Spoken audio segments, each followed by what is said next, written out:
SRR Prestige Project Sriram Riverview 3 and 4 BHK gated community apartment at Narsingi. Phone number 92462 44315. గురుగారు మరి విశ్వావసు నామ సంవత్సర సందర్భంగా ఉగాది తర్వాత నుంచి ఆంధ్రప్రదేశ్ ముఖ్యమంత్రి మన నారా చంద్రబాబు నాయుడు గారి జాతకం ఏ విధంగా ఉండబోతుంది? నారా చంద్రబాబు నాయుడు గారి జాతకము చాలా అద్భుతంగా ఉండబోతుంది. ఎందుకంటే ఆయన జాతకంలో మరి 9 గ్రహాలు చాలా అనుకూలంగా ఉన్నాయి. ఏ విధంగా ఉంది అంటే జన్మలగ్నాదు శని చాలా చతుర్థ స్థానంలో చాలా బలంగా ఉన్నాడు. తర్వాత శుక్రుడు ఏకాదశ స్థానంలో వ్యయస్థానంలో చాలా ఉచ్చస్థితిని పొందున్నాడు. అట్లాగే రవి బుధులు కుజులు చాలా అద్భుతమైనటువంటి స్థితిలో ఉన్నారు. గురుడు రాహు ఆల్మోస్ట్ ఒక చంద్రుడు తప్ప 8 గ్రహాలు చాలా అద్భుతంగా ఉంది. నా లెక్క ప్రకారం మరి రాజకీయ నాయకుల్లో ఇప్పటికి సీఎం చేసిన వాళ్ళల్లో అద్భుతమైన జాతకం ఎవరిదయా అంటే నారా చంద్రబాబు నాయుడు గారి జాతకం అని చెప్పవచ్చు. ఎందుకంటే మరి ఇటువంటి గ్రహస్థితులు కానీ ఇటువంటి గ్రహగతులు కానీ మరి సామాన్యంగా 9 గ్రహాల్లో 8 గ్రహాలు బాగుండాలి అంటే మంచి మంచి పొజిషన్స్లో ఉండాలి అంటే పూర్వజన్మ సుకృతం ఉంటే కానీ సామాన్యంగా ఇటువంటి గ్రహాలు సంభవించవు. ఎందుకంటే ఒక గ్రహమో 2 గ్రహాలు బాగుండాలంటేనే ఎన్నో జన్మల సుకృతం చేసుకుంటేనే మంచి మంచి దశలు వస్తాయి. అటువంటిది చంద్రబాబు నాయుడు గారి జాతకంలో 8 గ్రహాలు చాలా అద్భుతంగా ఉన్నాయి. అదే కాకుండా గురు మహాదశ నడుస్తుంది. ఈ గురు మహాదశ ఎప్పటి వరకు ఉంది అంటే 2033వ సంవత్సరం వరకు చాలా అద్భుతమైన కాలం. అంటే మట్టి పట్టుకుందా బంగారం అయ్యేటువంటి సమయం. అయితే గురుగారు మరి ఇప్పుడేమో ఆయన గారి జాతకం అద్భుతంగా ఉంది అంటారు. మరి పోయిన ఎలక్షన్లో ఏదైతే 2019 ఎలక్షన్స్ జరిగాయి మరి అప్పుడు ఎందుకని ఓటమి వచ్చింది అంటారు? చాలా మంచి ప్రశ్న చేసావమ్మా. ఎందుకంటే ఎంత గ్రహాలు బాగున్నా శని ప్రతి మానవుడిని కూడా 30 సంవత్సరాలు ప్రతి 30 ఏళ్లలో 12.5 సంవత్సరాలు శని పరిపాలిస్తూ ఉంటాడు. ప్రతివాడికి కూడా ఏలినాడు శని అష్టమ శని అర్ధాష్టమి దశలు వస్తూ ఉంటాయి. ఆ సమయంలో పవర్ అనేది వెళ్ళిపోతూ ఉంటుంది. ఇందాక మనం చెప్పుకున్నాం కేసీఆర్ గారు ఓడిపోయారు అనుకున్నాం. అట్లాగే మరి చంద్రబాబు నాయుడు గారి జాతకంలో కూడా ఏలినాడు శని ప్రారంభమైంది. ఎప్పుడు 2019 సమయంలో ఏలినాడు శని నడుస్తుంది. మరి సీఎం అన్న తర్వాత కొన్ని చేయకూడని పనులు చేయాల్సి ఉంటాయి, కొన్ని దుర్మార్గ పనులు కొన్ని ఉంటాయి, కొన్ని మంచి పనులు కూడా ఉంటాయి. మనం అనుకున్నాం శని వాళ్ళు చేసే ప్రవర్తనను బట్టి వాళ్ళు చేసే ఉచ్చస్థితిని వాళ్ళ యొక్క మంచి చెడులను బట్టి శని వాళ్ళ యొక్క ప్రభావం కనపడుతూ ఉంటుంది. మరి కేసీఆర్ గారు పక్కా గెలుస్తాడని చెప్తున్నాం రేపు. కానీ చంద్రబాబు నాయుడు గారి జాతకంలో ఏలినాడు శని నడుస్తూ ఉంది. ఈ ఏలినాడు శని వల్ల ఖచ్చితంగా రాబోయే 5 సంవత్సరాల పాటు శని ప్రభావం బలంగా ఉంది. దీనివల్ల కొన్ని అనారోగ్య సమస్యలు కనపడుతూ ఉన్నాయి చంద్రబాబు నాయుడు గారికి. జాతకపరంగా దశ చాలా అద్భుతంగా ఉంది. 2033 వరకు మట్టి పట్టుకున్న బంగారం అవుతుంది. ఆయన మనసులో ఏదనుకుంటాడో అది ఖచ్చితంగా చేయగలుగుతాడు. ఎందుకంటే ఒక ప్రక్క కుజుడు బాగున్నాడు, రవి బాగున్నాడు. దీనివల్ల మంచి అధికారంలో మంచి పట్టు ఇవన్నీ కూడా సాధిస్తాడు. ఈ 3 ఏళ్ల పాటు అనుమానం లేదు.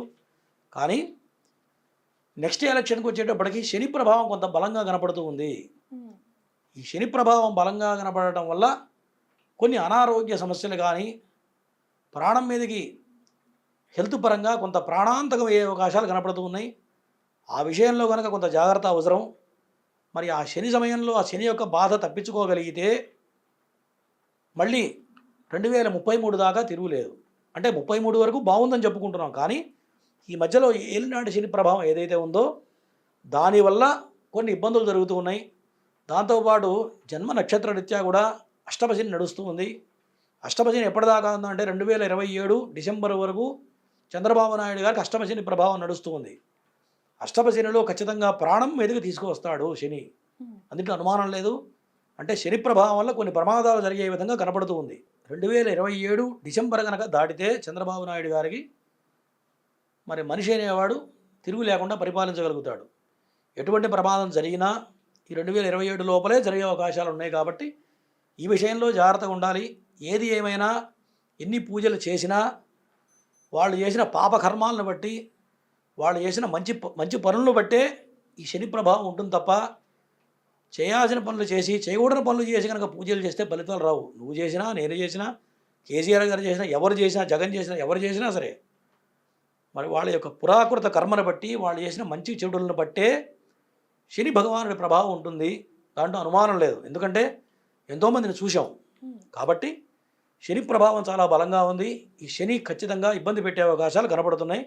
చంద్రబాబు నాయుడు గారి జాతకంలో 2027 దాటితే మాత్రం తిరుగులేదు.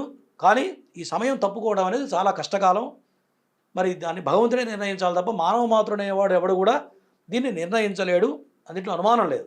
అయితే గురుగారు, ఇప్పుడు మీరు అంటున్నారు ఆయనకి అద్భుతంగా ఉంది ఆయన జాతకం అంటున్నారు, కానీ ఆరోగ్య పరిస్థితి నిలకడగా లేదు అంటున్నారు. మరి ఎలాంటి జాగ్రత్తలు తీసుకోవాలి అంటారు? శని సమయంలో ఎటువంటి జాగ్రత్తలు తీసుకోవాలి అంటే చేయకూడని పనులు చేయకూడదు, మంచి పనులు మాత్రమే చేయాలి. శని ధర్మాన్ని చెప్పేవాడు శని. ఒక లాయర్ కావాలంటే శని బాగుంటేనే లాయర్ కాగలుగుతాడు. ఒక జడ్జి అంటే ధర్మాన్ని చెప్పేవాడు కదా జడ్జి. ఒక జడ్జి కావాలంటే శని బాగుంటేనే జడ్జి అవుతాడు. అంటే ఏంటి? ధర్మాన్ని తప్పకూడదు, అన్యాయమైన కార్యక్రమాలు చేయకూడదు, ఎదుటివాడి మీద దురాలోచన చేయకూడదు. ఒకటే మనం జనరల్గా చూస్తూ ఉంటాం, ఎదుటివాడిని మనం ఏదైనా చేయాలనుకుంటే భగవంతుడు మనకే జరుగుతూ ఉంటుంది. అవునా? అంటే నెగిటివ్ పాజిటివ్ రెండు ఉంటాయి ప్రతి వ్యక్తిలో కూడా. నెగిటివ్ మైండ్ సెట్ ఉంటే ఖచ్చితంగా ఎప్పుడైతే నీకు మైండ్లో చెడు ఆలోచన వచ్చిందో, ఎదుటివాడిని ఏదైనా చెయ్యాలనుకుంటావో నీకు కౌంట్ డౌన్ స్టార్ట్ అయినట్టు లెక్క. అది ఎవరైనా, ఒక చంద్రబాబు నాయుడు గారు కావచ్చు, ఇంకొక నాయకుడు కావచ్చు, నువ్వు కావచ్చు, నేను కావచ్చు. నెగిటివ్ ఆలోచన వచ్చి ఎదుటి వ్యక్తిని ఏదో చేద్దామని కనుక ఆలోచన వచ్చినట్లయితే కౌంట్ డౌన్ మనకే ప్రారంభమైనట్టు లెక్క. మరి దీన్ని బట్టి ఎవరికి వాళ్ళే అంచనా వేసుకోవాలి. శని సమయంలో మంచి పనులు చేయడం, 10 మందికి మంచి చేయడం, మరి శత్రువును కూడా మిత్రుడుగా చూడడం. మరి శత్రువుడికి మరి ఇప్పుడు ఎట్లా ఉంటుందంటే, శత్రువు మన ఇంటికి వచ్చాడనుకోండి, ఖచ్చితంగా మనం పలకరించాలి, మంచినీళ్ళు ఇవ్వాలి. అవునా? ఎంత శత్రువు అయినా సరే. అటువంటి లక్షణం ఎప్పుడైతే మనిషిలో ఉంటుందో ఈ శని ప్రభావం ఈజీగా తొలగిపోతుంది. ఈ యొక్క గండం దాటుతారు ఎవరైనా సరే. మరి అటువంటి లక్షణాలు ఎప్పుడైతే లేవో ఖచ్చితంగా శని ప్రభావం బలంగా ఉంటుంది. శని దెబ్బతీస్తాడు. అంటే ఇటువంటి స్థితిగతులు మారాలి అంటే పూజలు చేస్తేనో, యజ్ఞాలు చేస్తేనో, యాగాలు చేస్తేనో ఫలించవు. ఎవరికి? ఒక పరిపాలన చేసేటువంటి వ్యక్తికి ఆయన ప్రభావం ఎట్లా ఉంటుందంటే, రాష్ట్రకృతం పాపం అని చెప్పుకున్నాం ఇందాక. రాష్ట్ర ప్రజల యొక్క అన్ని రకాల మంచి చెడులు మొత్తం కూడా రాజు మీద కేంద్రీకృతమై ఉంటాయి. అంటే మనసు మంచిగా ఉంటే అన్నీ మంచిగా జరుగుతాయి. మనసులో ఎప్పుడైతే దురాలోచన వచ్చిందో నీకు కూడా చెడు ప్రవర్తనలే జరుగుతాయి, చెడు ఫలితాలు మాత్రమే వస్తాయి. అంటే ఇది మొత్తం కూడా ఆయన చేతిలోనే ఉంది. మంచి జరగాలన్నా చెడు జరగాలన్నా ఆయన చేతిలో ఉంది. ఆయన తీసుకునే నిర్ణయాలను బట్టే, ఆయన నడిచే మార్గాన్ని బట్టే రాబోయే కాలం జరుగుతుంది. అంటే మంచితో ముందుకెళ్ళినట్టే మంచి జరుగుతుంది. చెడు కనుక చేసినట్టయితే ఖచ్చితంగా ఆ చెడు మొత్తం కూడా ఆయన కాళ్ళకై చుట్టుకుంటుంది. అది ఆయనే అనుభవించేటువంటి పరిస్థితులు గోచరిస్తున్నాయి, జాతకరీత్యా గోచరిస్తున్నాయి. దీంట్లో నేను వ్యక్తులను కానీ ఎటువంటి ఉద్దేశించి నేను చెప్పట్లేదు, గ్రహగతులను బట్టే మనం చెప్పడం జరుగుతుంది. జ్యోతిష్యం అనేది పంచమ వేదం. ఇది చెప్పడం ఎందుకయ్యా అంటే, ఎప్పుడైనా సరే ఒక చెడు అనేది గట్టిగా చెప్పాలి. చెప్పడం వల్ల ఏమవుతుందంటే దానికి తగ్గ జాగ్రత్తలు తీసుకుంటారు. ఒక జ్యోతిషుడు కానీ, ఒక పురోహితుడు కానీ, ఒక ప్రేమలు, ఆప్యాయతలు, మంచి చెడు, ఒక ఫ్యాన్స్ అనేది ఎప్పుడూ ఉండదు జ్యోతిష్యుడికి. ఎవడైనా ప్రశ్న చెప్తున్నప్పుడు ధర్మ మార్గంలో ఉన్నది చెప్తేనే అది ఫలిస్తుంది తప్ప ఒక ఒక ఒక పార్టీకి ఫేవర్గా చెప్పేది ఏది కూడా ఫలించదు.